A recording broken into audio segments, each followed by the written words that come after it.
आज किन मांगों लेकर प्रदर्शन किया, क्या करना चाहेंगे? इसमें जिला कांग्रेस कमेटी, ग्रामीण और शहरी ने साथ मिलकर संयुक्त रूप से सब साथियों को साथ मिलकर हमारे कांग्रेस पार्टी के सभी कर्मठ कार्यकर्ताओं के साथ में आज हमने डीसी साहब को ज्ञापन दिया है जो राष्ट्रपति जी के महोदया के नाम पर है, महामहिम के नाम पर है, जिसमें हमारी मांगे मुख्य रूप से ये हैं। सबसे पहली तो ये है कि धर्मेंद्र प्रधान जी का इस्तीफा लिया जाए और नहीं तो उन्हें बर्खास्त किया जाए, क्योंकि जिस हद तक छात्रों के साथ में दुर्व्यवहार हो रहा है, रोज़ उनके साथ चीटिंग हो रही है, इन सब चीज़ों को देखते हुए कोई नैतिक आधार नहीं बनता उनका अपने स्थान पर बने रहने का। तो हमने पहली मांग हमारी ये है। दूसरी मांग हमारी ये है कि जिन्होंने भी छात्रों के साथ ये दुर्व्यवहार किया, जो लाठीचार्ज किया, एक तो बल्कि एक अफसर का एक छात्रा को थप्पड़ मारते हुए वीडियो वायरल हुआ है। मतलब इससे ज़्यादा शर्म की बात नहीं। उसके बाद भी अगर कोई देश की बेटी पर यह अत्याचार अगर तुम करवा रहे हो और उसका कोई एक्शन नहीं लिया जा रहा, तो सब ये मानेंगे सरकार इसमें सम्मिलित है। तो जिन्होंने भी छात्रों और छात्राओं के साथ में ये इतना बदतर व्यवहार किया, उनके खिलाफ कार्रवाई की जाए। साथ के साथ में स्टूडेंट्स के ऊपर जो मुकदमे बने हैं उनको वापस लिया जाए। और कल आपने देखा होगा राहुल गांधी जी अपने मूल अधिकार का प्रदर्शन करने का, धरने का मूल अधिकार का इस्तेमाल करते हुए धरने पर बैठे थे और कैसी बेरहमी से इतने एमपीओं को और उनको वहाँ से हटाया गया। किस लिए हटाया गया? क्योंकि सरकार डरती है राहुल गांधी से। कल जैसे ही वो पिक्चर निकली, वो फोटो निकली, वीडियो निकले राहुल जी के बैठने के, पूरे देश से लोग दिल्ली की तरफ चल चुके थे। दूसरा किसान आंदोलन बनने का डर था, इसलिए फटाफट उनको हटाया गया। असली में जो छात्रों की गूंज की आवाज़ राहुल जी ने उठाई थी, वो अब इतनी बड़ी गूंज बन गई है कि सरकार डर गई है।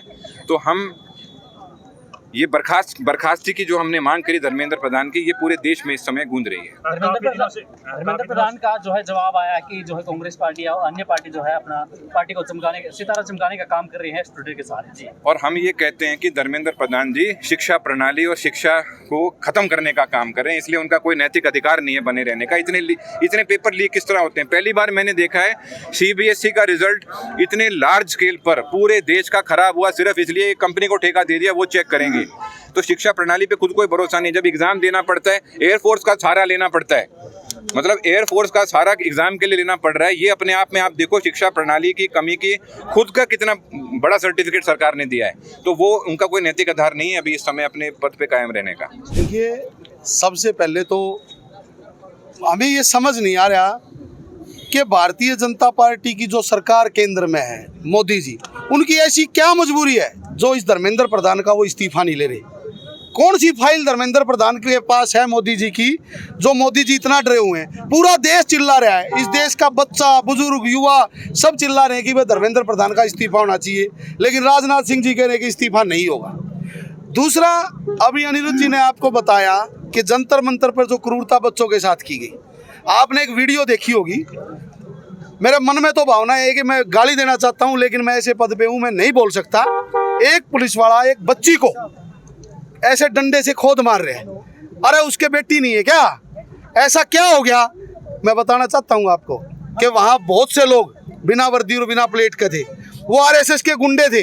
लेकिन भारतीय जनता पार्टी जितनी जल्दी ये समझ जाएगी कि इस देश के आज बच्चे बच्चे में वो जुनून भर गया है कि वो अपना हक मानना जानते हैं। कल राहुल गांधी जी हमारे नेता शांति प्रिय ढंग से प्रधानमंत्री आवास पर रहे, वहाँ उनको ऐसा व्यवहार उनके साथ किया गया। भाई वो लोकसभा में विपक्ष के नेता हैं, कम से कम उनके साथ कोई प्रोटोकॉल तो है, लेकिन उनके साथ ऐसा व्यवहार किया गया, उनको घसीट कर थानों में ले जाया गया।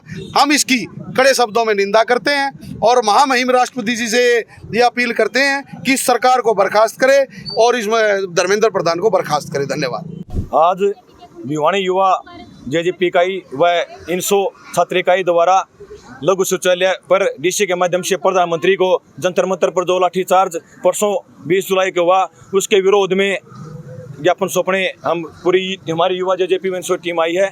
और मैं तो आपके माध्यम से एक बात और कहता हूँ, जो दिल्ली पुलिस ने छात्रों पर छात्राओं पर जो अत्याचार किया है, जिस तरीके से उन पर लाठियां बरसाई हैं और हमारी बहनों के साथ जो अमानवीय व्यवहार किया गया, दुर्व्यवहार किया गया है, उसके विरोध में दिल्ली पुलिस के प्रति पूरे देश में नफरत का माहौल है। और आने वाला समय ऐसा हो जाएगा, दिल्ली पुलिस में जो कार्यरत है उनके बच्चों का, बेटा बेटियों का रिश्ता भी होना मुश्किल हो जाएगा। इतना बुरा हाल, इतनी नफरत इस देश में दिल्ली पुलिस के खिलाफ पैदा हो चुकी है। और मैं तो दिल्ली पुलिस वालों से कहता हूँ, हमारे भाई बहन हैं वो भी, आप सारी बातें सरकार की ना मानकर खुद के जमीर पर हाथ रख के सोचें कि आपके भी बच्चे पढ़ते होंगे। ये सवाल सरकार के खिलाफ जो आज रोष है, ये सबके बच्चों के खिलाफ है। जो नीट का पेपर घोटाला हुआ उसमें 21 बच्चों की जान गई, अकाउंटेबिलिटी सरकार ले नहीं रही है, इसकी जवाबदेही सरकार नहीं ले रही है। उसके प्रति ये आंदोलन किया गया था और संसद मार्च किया गया था। और जो मांग है केंद्रीय शिक्षा मंत्री के इस्तीफे की, सरकार सुनने वाली बने, तानाशाह ना बने। पहले भी सरकारें बनी है, इससे तो अच्छे अंग्रेज भी थे। अंग्रेज भी जब महात्मा गांधी अनशन पर बैठते थे, धरने पर बैठते थे, अंग्रेज भी उनकी बात सुनने आ जाते थे। ये सरकार, बीजेपी सरकार तो अंग्रेजों से भी गहरी सरकार है, ये तानाशाह लागू करना चाहते हैं।